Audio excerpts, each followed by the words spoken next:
बिस्मिल्लाहिर्रहमानिर्रहीम, अस्सलाम वालेकुम। अब जानते हैं कि रशिया की फोर्सेस पाकिस्तान आई हैं और दोनों पाकिस्तान और रशिया मिलकर जॉइंट ड्रिलिंग करते रहे। इंडिया, अमेरिका और इवन के बहुत सारी दूसरी ताकतों को इस पर बहुत ज़्यादा एतराज़ था। लेकिन मामला इस वक्त आपके सामने एक बड़ी अजीब सूरत हाल आती है कि पाकिस्तान रशिया की स्पेशल फोर्सेस को जो ट्रेनिंग दे रहा है, देखिए वो इतनी ज़बरदस्त है कि ये दुनिया के अंदर आपने वाज़ेह पैगाम भेजा है। पाकिस्तान और रशिया की फोर्सेस असल में आपकी स्क्रीन पर भी चला, आप देख सकते हैं। ये रेस्क्यू ऑपरेशन की पाकिस्तान इनको ट्रेनिंग दे रहा है।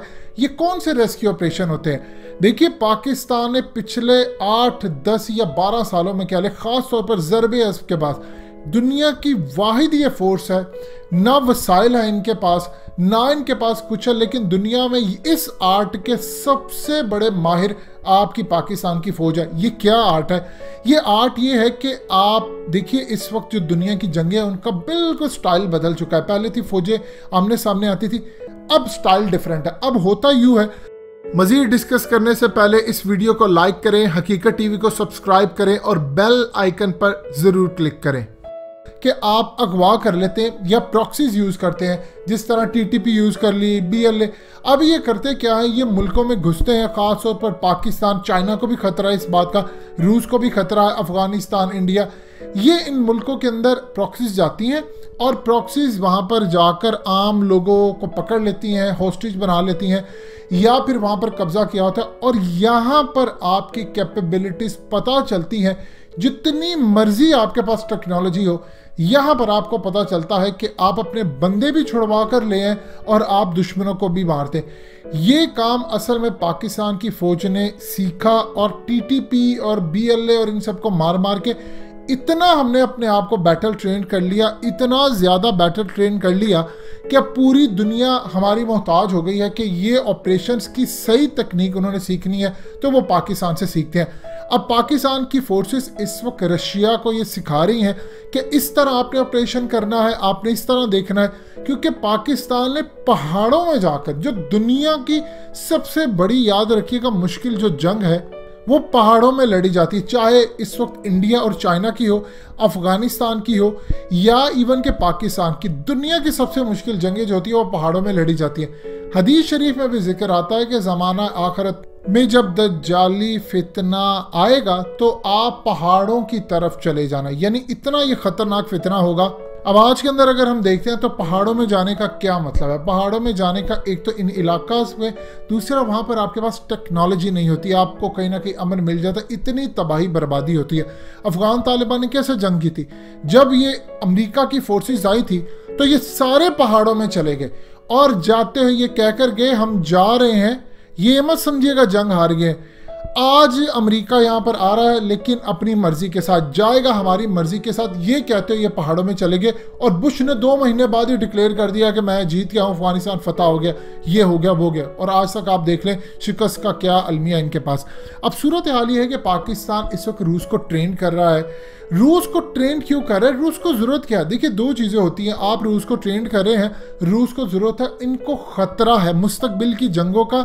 सबसे ज़्यादा अगर किसी को पता है तो वो या तो इसराइल को पता होता है, या रशिया को पता है, या उसके अलावा चाइना को पता है। अमेरिका तो खैर इसमें बहुत ही आगे है, लेकिन अब चूंकि अमेरिका का जवाल है लिहाजा उसको पता है। अब इस सूरत हाल के अंदर जो प्रॉक्सीज हैं वो इन एरियाज़ के अंदर ख़ास तौर पर बहुत ज़्यादा है। पाकिस्तान रूस को ये आर्ट सिखा रहा है कि आपने किस तरह इंटेलिजेंस बेस्ड ऑपरेशन करने हैं, आपने किस तरह घुसना है, कैसे काबू करना है। रूस को ये सिखा रहा है। अब दुनिया इसको क्या देख रही है?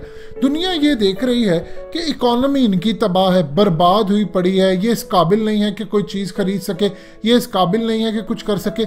लेकिन फौज इनकी देखिए कितनी ज़बरदस्त है, इनकी एयरफोर्स देखिए, ये F-17 थंडर बना रहे हैं, ये नई जनरेशन के जहाज़ बना रहे हैं, ये अल-खालिद टैंक और पता नहीं क्या क्या चीज़ें बनाते जा रहे हैं। और दुनिया के नक्शे के ऊपर डिफेंस इनका कमज़ोर होने का नाम नहीं ले रहा।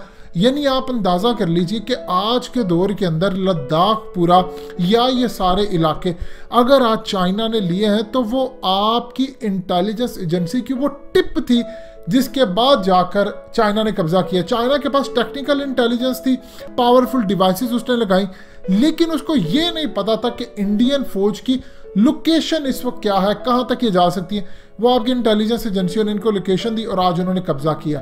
अब इस सूरत हाल में आपके पास वसाइल की कमी है, जिस तरह अफगान तालिबान के पास वसाइल की बेइंतहा कमी है, लेकिन उन्होंने सुपर पावर के टुकड़े टुकड़े किए। यही सुपर पावर थी जिसके पाकिस्तान ने अफगान तालिबान के साथ मिलकर टुकड़े किए। आज वो ये आर्ट पाकिस्तान से सीखने आ रहे हैं, क्योंकि रूस को कल को जंगों में शमूलियत इख्तियार करनी है। ये 3 तरह के पॉइंट्स हैं। एक चीज़ ये है कि कल को जो जंग होनी है और जो मुस्तकबिल में करीब आ रही है, उसके अंदर रूस ने पाकिस्तान का साथ देना है, चाहे वो अफगानिस्तान वाली साइड हो, चाहे वो इंडिया वाली साइड हो, या चाहे वो चाइना वाली साइड हो।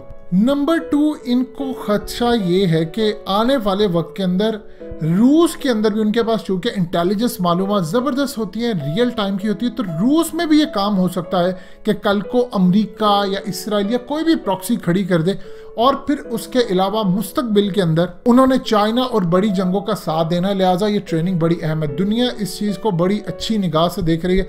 देखिए, रूस को ट्रेनिंग देने का मतलब ये है कि आप जब उनके मुल्क में जाते हैं तो आप उनके साथ मिलकर ट्रेनिंग करते हैं। यहाँ पर जब ये रूस वाले आते हैं तो आप उनको सिखाते हैं कि ये चीज़ें सीखिए। जब हम रूस जाते हैं कावकास या दूसरी जगहों के मामला देखने के लिए, तो वहाँ पर हम जाकर सीखते हैं। सो कुल मिलाकर जो चीज़ें हैं वो बड़ी अच्छी हैं, पाकिस्तान के लिए पॉजिटिव है। दुनिया को ये मैसेज आ रहा है। इंडिया के लिए तकलीफ दह बात है। इंडिया ये देख रहा है कि रूस के ये करीब होते जा रहे हैं। हकीकत टीवी आपको थ्रू आउट बताता रहा कि रूस के साथ हमारे बैक एंड पर एग्रीमेंट तकरीबन फाइनलाइज है, और इसके अलावा तुर्की के साथ भी ड्रोन्स के लिए, बहुत सारी चीज़ों के लिए पाकिस्तान तुर्की को मुस्तकबिल के अंदर एयरफोर्स हमारी जो सर्विसेज हम वो देंगे, और इसके अलावा हमारी फ़ौज, ये पूरी तरह हमारे उनके साथ बैक एंड पर मामला तय हो रहे हैं। और इसी तरह रूस के साथ हथियार खरीदने के लिए आपके मामला मुकम्मल तौर पर तय हैं। देखिए, इस वक्त आप अच्छी तरह समझ लीजिए कि सऊदी अरब ने पाकिस्तान की कदर नहीं की। इनके ख़ानदान के पिछले लोगों ने, शाही फैमिली की बड़ी कदर की, लेकिन नई नस्ल ख़ास तौर पर मोहम्मद बिन सलमान, वो पाकिस्तान की फ़ौज को रिप्लेस करना चाहती है, पूरी तरह उसकी क़यादत इसराइल की फ़ौज के साथ। आप बताएं, जो लॉयल्टी पाकिस्तान की फ़ौज की हरम के साथ, मदीना के साथ या इनकी फैमिली के साथ हो सकती है, क्या वो दुनिया की किसी और फौज पर एतबार कर सकते हैं? यही तो वजह है कि इस वक्त शाही खानदान के अंदर इतनी ज़्यादा लड़ाई चल रही है, इतनी ज़्यादा लड़ाई चल रही है कि किंग सलमान, अल्लाह उनको ज़िंदगी दे, अगर उनको कुछ होता है तो उसके बाद मामला बहुत ज़्यादा ख़राब हो जाएंगे। क्योंकि अमेरिका की अब जो क़यादत आ चुकी है जो बाइडन की, ये प्रॉक्सीज पर यकीन रखती है, और इन्होंने ये प्रॉक्सीज इस्तेमाल करनी है सऊदी अरब में, रशिया में और हर जगह। और पॉसिबिलिटी ये है कि कल को मिडिल ईस्ट, हो सकता है पाकिस्तान की फ़ौजों को ना बुलाए, गैप इतना ज़्यादा आ जाए, वो रूस के साथ मामला अपने कोई तय करें। तो इस सूरत हाल में अगर वहाँ पर हो रहा है, यही इमरान खान ने कहा था जब उनसे पूछा गया कि इसराइल के मामले पर कौन दबाव डाला है, तो उन्होंने कहा कि एक दफ़ा पैरों पर खड़ा होने ने, फिर उसके बाद हम इंशाल्लाह आपको मैं जवाब दूंगा। उनका क्या मतलब था? वही मोहम्मद बिन सलमान जिन्होंने धमकी दी थी कि वर्कर्स निकाल देंगे। सो इस सूरत हाल के अंदर इंशाल्लाह अच्छा मुस्तकबिल हमारा इंतज़ार कर रहा है। दोस्तों, हकीकत टीवी को सब्सक्राइब करना मत भूलिए, वीडियो को लाइक करें, शेयर करें और कमेंट सेक्शन में अपनी राय का इजहार ज़रूर करें।